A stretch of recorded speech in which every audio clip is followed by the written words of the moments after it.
In the Bay of Bengal there lies a group of islands called the Andaman Islands. One of these islands is called North Sentinel Island, and is home to the Sentinelese. Since 1956, all travel within 5 nautical miles of the island is strictly prohibited.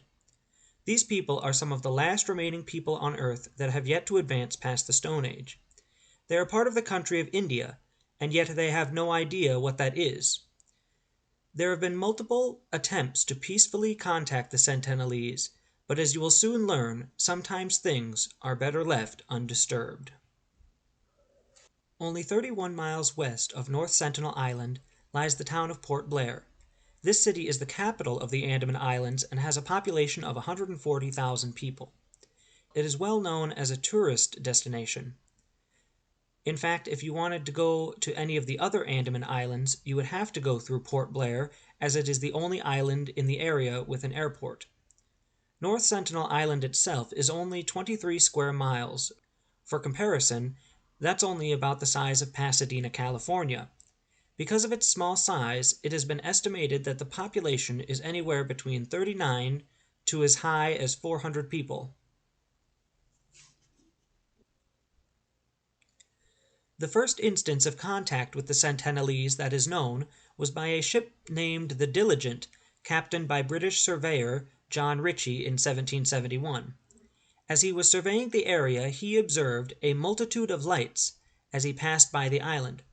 Almost a century later, in 1867, an Indian merchant ship named the Nineveh wrecked on the island. The surviving crew and passengers were attacked by the Sentinelese, but they were eventually found and rescued by the British Royal Navy.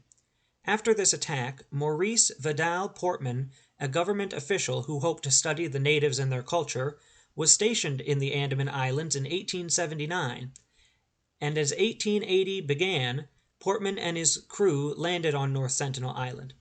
After several days, an elderly couple and 4 children were taken back to Port Blair. Unfortunately, soon after Portman returned to Port Blair, he wrote that they sickened rapidly and that the old man and his wife died, so the 4 children were sent back to their home with quantities of presents.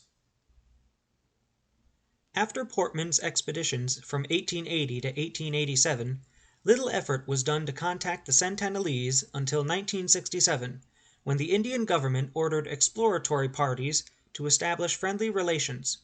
Most of these peaceful expeditions were met with aggression by the Sentinelese.